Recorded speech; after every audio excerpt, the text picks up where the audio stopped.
Golden Age stars who secretly hid deformities and disabilities. In Hollywood's golden age, perfection wasn't just admired, it was demanded. One slip, one visible flaw, could destroy a career overnight. Behind the dazzling smiles and flawless close-ups, many of the brightest names in film carried secrets so dangerous they could never be revealed. Some risked their lives on set, filming daring stunts that could have exposed their hidden conditions with a single wrong move. Others fought private battles with illnesses that the studios worked relentlessly to bury, terrified that the truth would shatter the illusion of glamour. For decades, these secrets were locked away, letting audiences believe their idols were untouchable. But when the truth finally surfaces, will you be ready to face the cracks behind Hollywood's shimmering facade?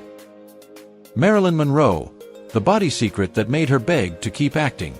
In the glittering mid-1950s, when Hollywood sparkled like a diamond crown, its brightest jewel was Marilyn Monroe.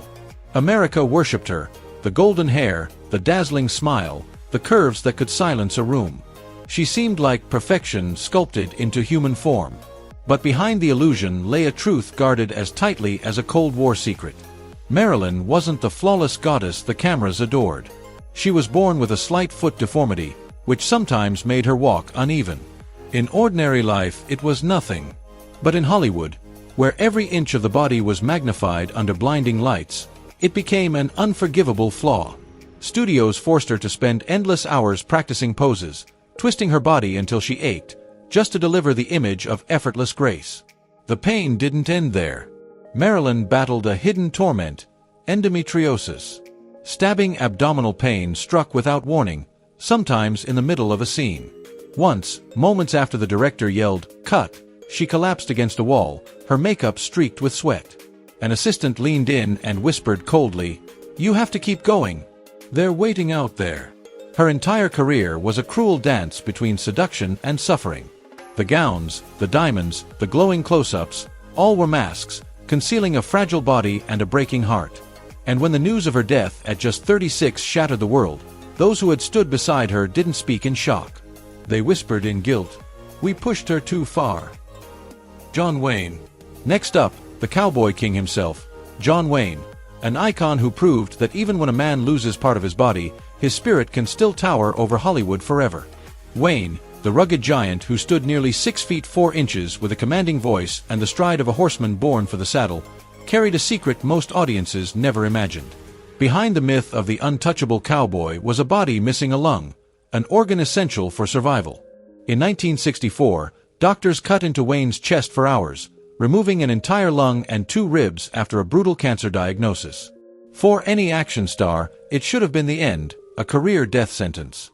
But John Wayne wasn't built to surrender. Less than a year later, he was back in the saddle, galloping through the desert, firing 6-shooters, and throwing punches on screen. No stunt double, no excuses. What the world saw was the Duke striding through dust storms like nothing had changed. What they didn't see was him backstage, teaching himself to breathe with only one lung, gasping for air at high altitudes, sometimes on the brink of collapse. In one grueling scene, he nearly blacked out from oxygen loss, but instead of calling cut, he whispered to the cameraman, "Keep going. We're almost there." Wayne never hid his battle. He faced cancer the same way he faced every showdown, head-on. He stood in front of crowds urging Americans to get screened early, to fight before it was too late. And it was this rare mix of raw toughness and open vulnerability that transformed John Wayne from just a movie star into a legend, a cowboy who defied death and carved his immortality into the silver screen. Elizabeth Taylor. Elizabeth Taylor, a woman with eyes the world swore were not of this earth. If the eyes are truly the windows to the soul, then hers were 2 rare violet flames, dazzling Hollywood with a beauty so extraordinary scientists called it a once-in-a-lifetime genetic wonder. Yet behind those hypnotic eyes lay a body far more fragile than anyone imagined. From birth, Elizabeth battled a congenital heart defect and scoliosis, conditions that kept her bedridden for months as a child. Doctors warned her family to shield her from strain, but Hollywood's call was louder. Under the glare of studio lights, she refused to appear weak. Draped in breathtaking gowns, she stood tall, hiding the steel brace clamped to her back. When the cameras demanded she dance, each twirl was agony, a blade twisting in her spine, but her smile never faltered. Her life became a war against her own body. Dozens of operations carved scars across her flesh, from emergency procedures to open-heart surgery.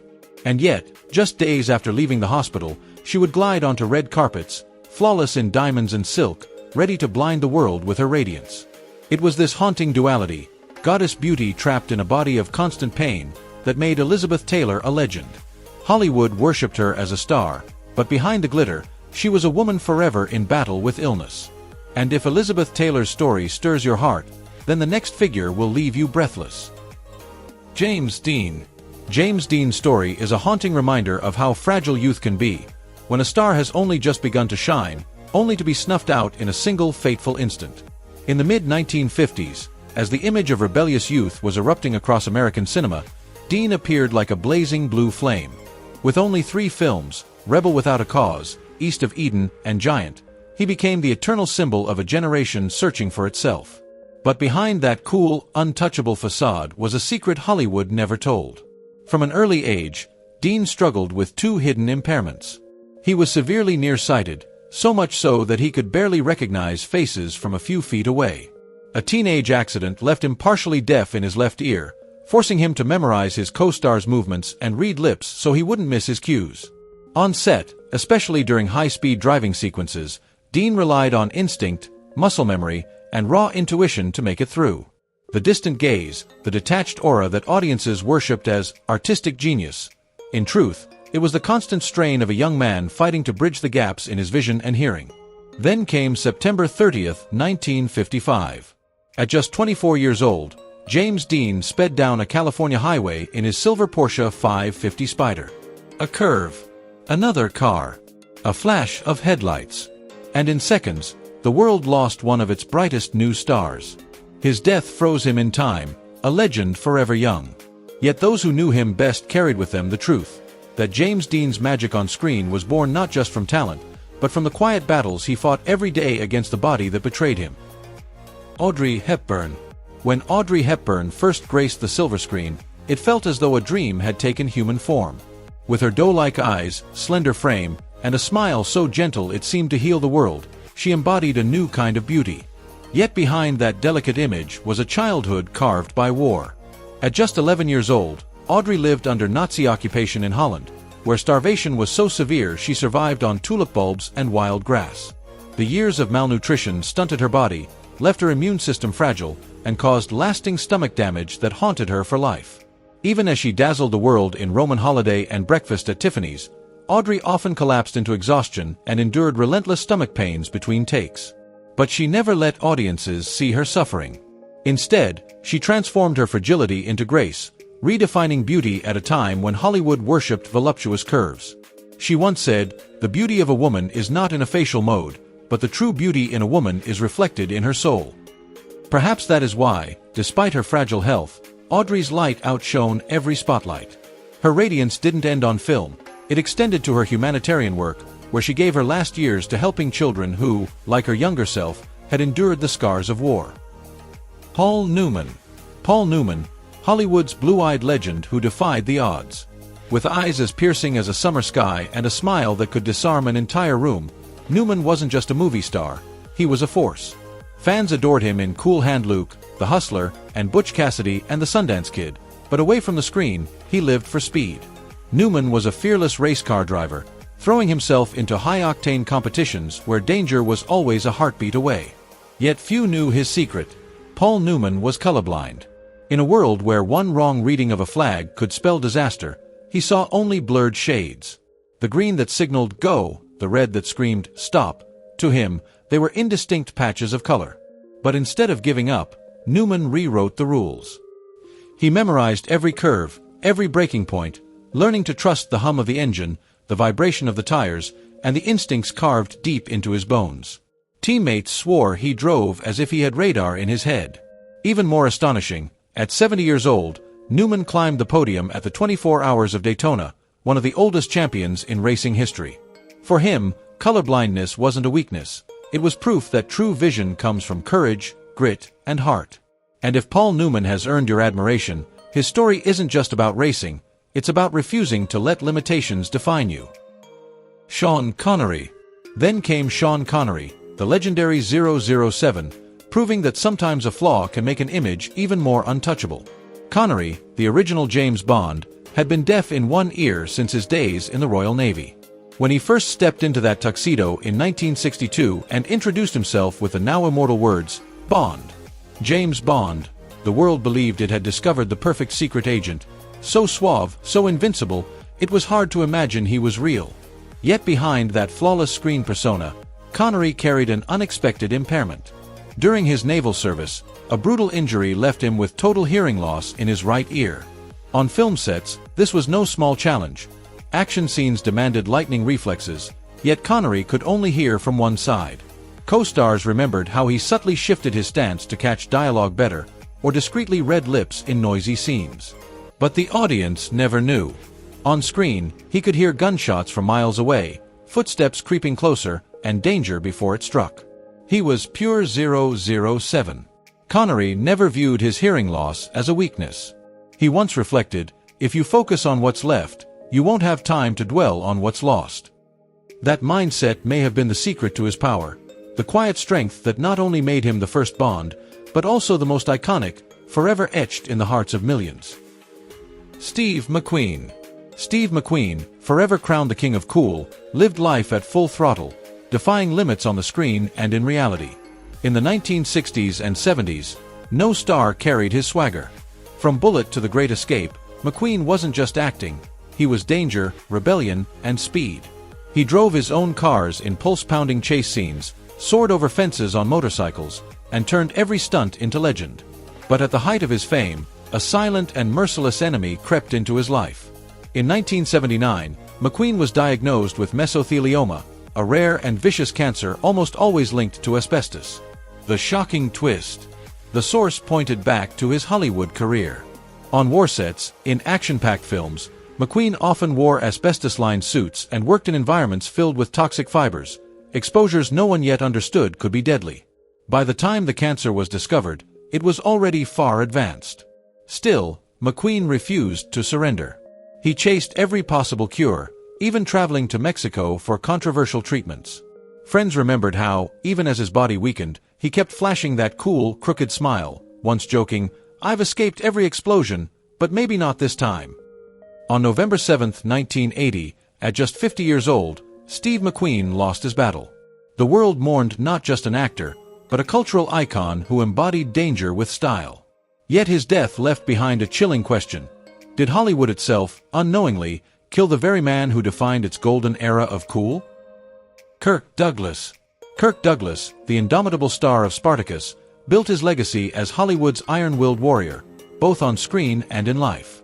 But in 1991, the man who seemed unbreakable came face to face with what he chillingly described as the touch of death. A routine helicopter ride turned into a nightmare when it collided midair with a small plane. The chopper plummeted, killing 2 passengers instantly. Douglas survived, but survival came at a cost. The crash left him with a devastating spinal injury and relentless pain that doctors warned would end his ability to work, even to stand for long. Most would have surrendered. Douglas refused. Just months later, he walked back onto a film set, shoulders squared, his face still radiating that unmistakable charisma. The cameras never captured the sharp pain stabbing his spine, because he wouldn't let them. For Douglas, survival wasn't a stroke of luck. It was a battle cry. A reminder that every moment left was meant to be lived fully. The accident didn't diminish his aura, it burnished it. The legend of Spartacus didn't just endure, it became immortal. Ray Milland. Ray Milland may have looked like the perfect Hollywood hero, an officer, a daring pilot, an adventurer, but behind the camera he carried a secret struggle that almost no one knew. The Oscar-winning star of The Lost Weekend had nearly lost all hearing in one ear, the result of his service in the Royal Air Force, where the thunder of explosions and roaring jet engines left lasting damage. On set, that meant Milland could hear clearly only from one side. In the chaos of action scenes, gunfire, explosions, or the roar of an airplane, he was forced to rely on his eyes more than his ears. But Milland refused to let his disability define him. Instead, he mastered the art of lip reading with flawless precision, seamlessly following his co-stars' lines and cues as if nothing was wrong. Directors and audiences never suspected a thing. He delivered his performances with such poise and conviction that even in the noisiest scenes, he appeared in complete command. Behind the scenes, though, every take was an act of willpower and instinct. That determination earned him not only the respect of filmmakers, but also the undying admiration of fans who never knew how much he overcame just to bring their favorite heroes to life. To the world, Ray Milland was a man of action. In truth, he was often acting in near silence. And if Milland chose never to speak of his disability, perhaps it was because he wanted the spotlight to shine only on the strength of his craft, not the struggles he endured to achieve it. Rock Hudson.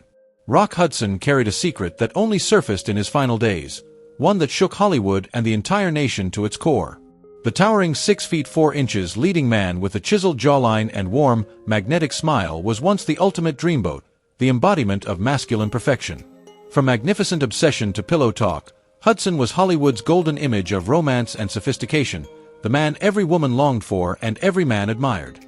But behind the dazzling lights and carefully crafted image was a truth he kept hidden for nearly his entire career. In 1984, Hudson was diagnosed with HIV, a time when the disease was not just feared, but vilified, wrapped in stigma and prejudice. He continued to work, to smile for the cameras, and to charm audiences worldwide, all while privately confiding in only a few trusted friends. The facade crumbled in July 1985, when Hudson appeared gaunt and frail in Paris, and the world learned the shocking truth: he had AIDS. The revelation stunned Hollywood and rattled American society, which still viewed the illness as a death sentence and a mark of shame.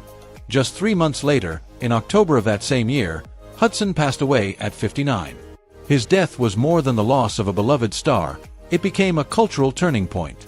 Rock Hudson, once the ultimate symbol of Hollywood romance, emerged in death as a symbol of courage, forcing the nation to confront the reality of HIV, AIDS, and sparking conversations that had long been silenced. Rita Hayworth. Rita Hayworth, once hailed as the love goddess of 1940s Hollywood, seemed like perfection incarnate on screen. With her smoldering eyes and unforgettable dance in Gilda, she captivated the world. Yet behind the glamorous facade was a woman reshaped by Hollywood's ruthless demands. When Rita, then Margarita Cancino, first signed with a studio, she was pressured to erase her identity.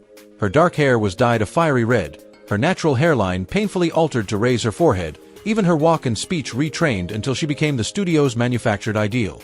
She embraced the transformation, but the invisible scars never left her soul.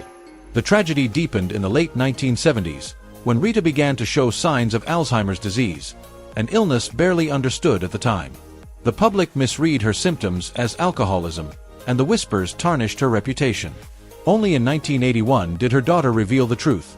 Rita wasn't a fallen star, but a woman quietly battling an unforgiving disease that stole her memories piece by piece.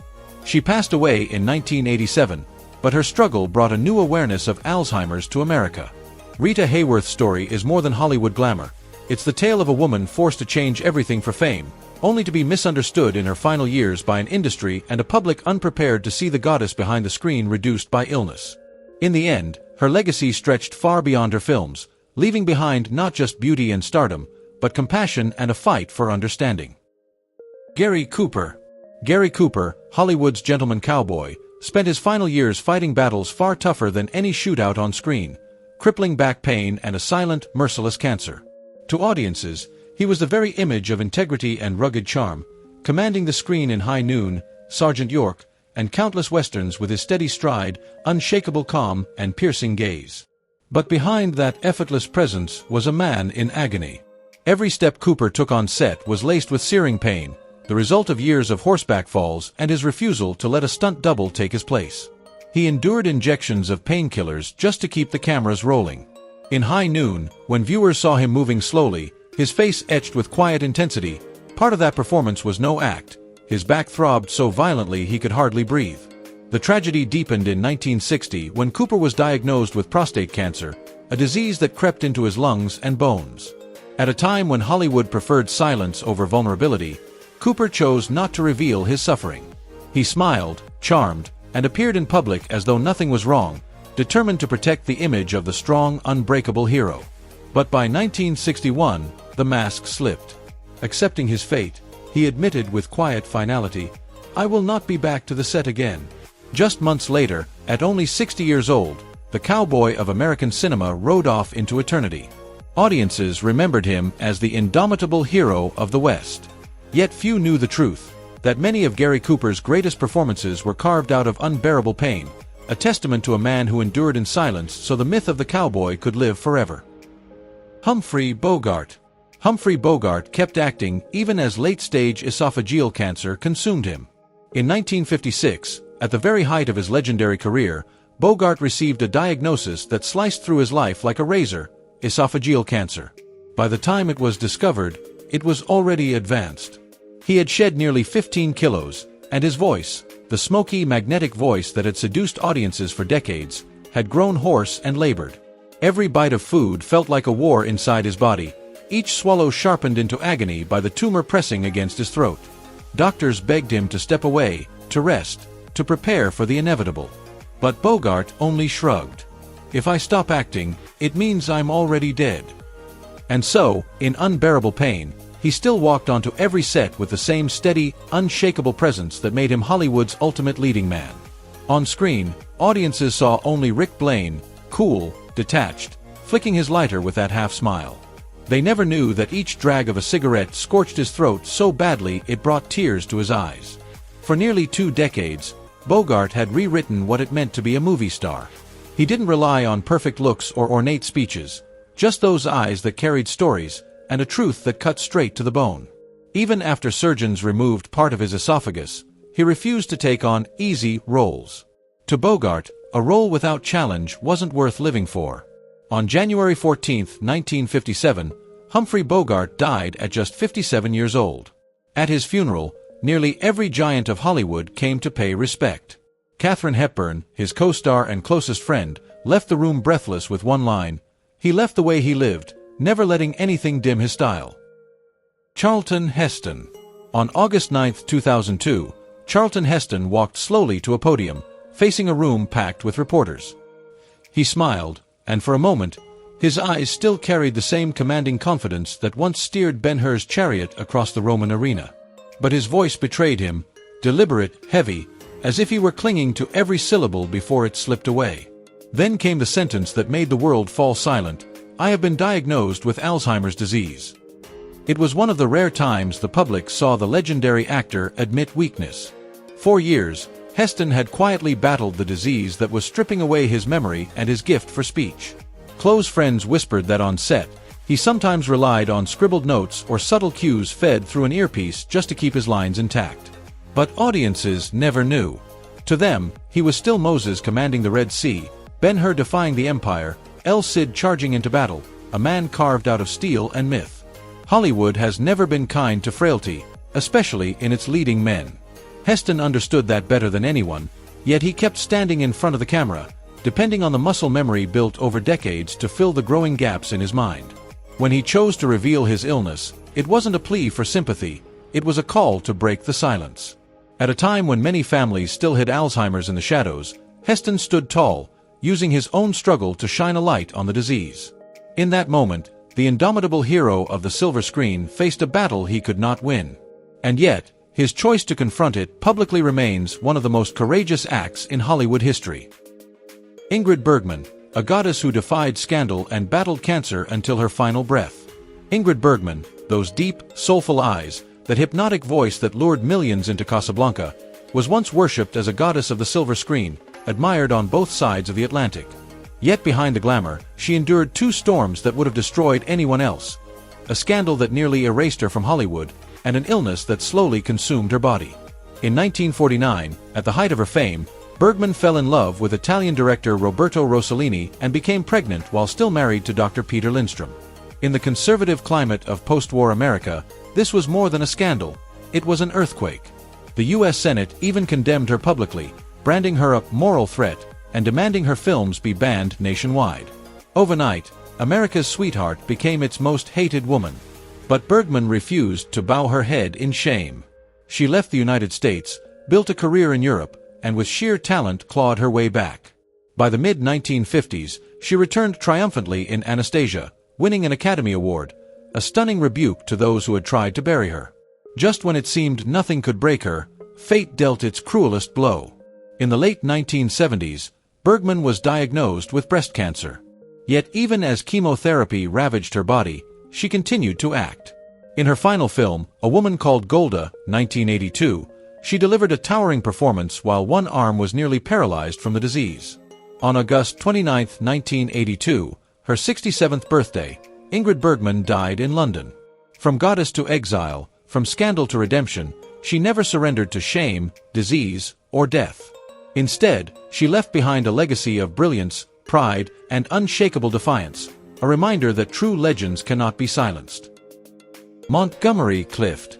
Then fate struck Montgomery Clift with a cruelty that Hollywood could never forget. On the night of May 12, 1956, after leaving an intimate gathering at Elizabeth Taylor's Beverly Hills mansion, Clift got behind the wheel of his car. Only minutes later, his sleek vehicle veered off course and smashed into a telephone pole with a shattering force that echoed through the quiet street, glass exploding like a storm of fireworks. Elizabeth Taylor, hearing the horrific news, rushed to the scene. What she found would haunt her for the rest of her life. Clift's once flawless face was drenched in blood, his jaw shattered, his teeth broken, blood gushing from his mouth. Some accounts even claim Taylor reached into his throat to pull out his broken teeth, saving him from choking to death on the spot. Before the accident, Clift was part of Hollywood's golden trio: Marlon Brando, James Dean, and Montgomery Clift, the very embodiment of masculine beauty laced with fragility. But in a single instant, that image was ripped away. His face was scarred, one side partially paralyzed, his voice forever altered. For most actors, such a tragedy would have been the end. But Clift refused to disappear. Within months, he returned to the screen in films like Raintree County and Judgment at Nuremberg. Directors used shadows, lighting, and clever camera angles to conceal his disfigurement, but Clift himself leaned into it. He turned his brokenness into art, channeling pain, yearning, and raw vulnerability into his performances. Critics said his post-crash work felt as if he had died once and been reborn. No longer the golden boy, but an actor stripped bare, frighteningly real. Yet the price was steep. Behind the brilliance lay isolation, heavy drinking, and a body collapsing under the weight of torment. On July 23, 1966, at just 45 years old, Montgomery Clift was found dead in his New York apartment, a script lying unfinished beside his bed. Friends would later call him the greatest actor Hollywood didn't know how to hold on to. If Clift's beauty once defined him, it was his scars that made him immortal. Katharine Hepburn. Katharine Hepburn did something extraordinary. She turned a congenital hand tremor into part of her legend, transforming what many would call a flaw into a trademark no one could ever mistake. For over 6 decades, the Queen of American cinema commanded the screen, winning 4 Academy Awards, still a record to this day. Fiercely independent, known for her sharp tongue, her tailored suits, and her refusal to bow to Hollywood's narrow idea of femininity, Hepburn lived with a secret most fans never noticed. Her hands trembled uncontrollably from the time she was young. In close-ups, the tremors were there, a glass quivering ever so slightly, a teacup rattling in her grip. For another actor, it might have been career-ending. But Hepburn refused to let it be a weakness. Instead, she wove it into her craft, making those subtle shakes feel like natural expressions of vulnerability, strength, and humanity. Directors once asked if she wanted to hide it. She laughed. "Why hide it? This is me." Those trembling hands, paired with her piercing gaze and unforgettable voice, became part of her cinematic armor, proof that imperfection could become iconography. Behind that defiance was sheer willpower. She never took time off, never let the tremors excuse her. Even when they made precision nearly impossible, she had one answer: people hire me because I'm Katharine Hepburn. And Katharine Hepburn has trembling hands. Errol Flynn. Errol Flynn was born with a fragile heart, yet he built his legend by daring it to break with every leap, clash, and charge across the silver screen. On the set of the Sea Hawk, the ship's deck thundered beneath him, swords flashed like lightning under the studio lights, and Flynn, undaunted, swung from the mast into a sea of enemies. His blade cut the air, scattering them in a dazzling storm of steel. When the director finally shouted, "Cut!" the crew erupted in applause. To them, Flynn had just delivered one of the most breathtaking action sequences ever filmed. But moments later, away from the spotlight, Flynn slumped into a chair, clutching his chest, his breath ragged as though he'd just fought a real storm at sea. For a fleeting instant, the mask slipped, revealing his lifelong secret, a weak, congenital heart that should have kept him far from such peril. Doctors had warned him since boyhood to avoid strain, excitement, danger. Flynn chose the opposite. He became Hollywood's ultimate swashbuckler, refusing stunt doubles for bone-crushing falls, reckless horseback chases, and duels that could have stopped his heart in a single beat. Friends whispered that before action scenes, he often reached for strong liquor, not to steady his nerves, but to quiet the frantic thundering in his chest. Yet on screen, audiences never saw the frailty. They only saw Robin Hood, grinning, fearless, and untouchable. In the end, it wasn't a duel or a daring stunt but a silent heart attack that claimed him in 1959, at just 50 years old. Still, the image endures. Errol Flynn, laughing in the rain of arrows, charging across ship decks with defiance in his eyes. For millions, the heart of Robin Hood never truly surrendered. Gregory Peck. Gregory Peck endured excruciating back pain just to keep the illusion of strength alive on screen. In 12 O'Clock High, audiences saw a fearless commander leading bombers through torrents of enemy fire, eyes blazing with unshakable courage. What they didn't see was the small steel brace strapped tight beneath his crisp uniform, the only thing keeping him upright against searing pain. Years earlier, a brutal fall from a horse had damaged his spine. Doctors warned him, no heavy lifting, no high-speed riding. But Hollywood demanded the impossible. They needed him to gallop across wide-open prairies, charge through trenches, and hurl himself into stunts that pushed his body beyond its limits. And Peck, determined never to disappoint, said yes every time. The price was agony. After long days on set, he often lay motionless for hours, sweat soaking his body as he fought waves of pain. Once, while riding along a mountainside for a western, a sudden jolt nearly knocked him unconscious in the saddle. The crew applauded what they thought was intense acting, unaware he was battling not to collapse. When the director finally yelled, "Cut!" Peck simply tipped his hat and smiled. His quiet mantra, "If we're still rolling, I'm still alive." He never demanded sympathy, never asked for special treatment. Instead, he bore the weight in silence, preserving the image of the perfect screen hero. To fans, he was untouchable, courage incarnate. Yet behind the spotlight, he was waging a private war with his own body. The camera can trick us into believing in flawless perfection. But the truth is, even legends carry scars. Stars like Gregory Peck gave not just performances, but pieces of their health, their youth, even their dignity, to keep the dream alive. And maybe the real question is this: when you discover that your idol was flawed, does it make them less heroic or more human?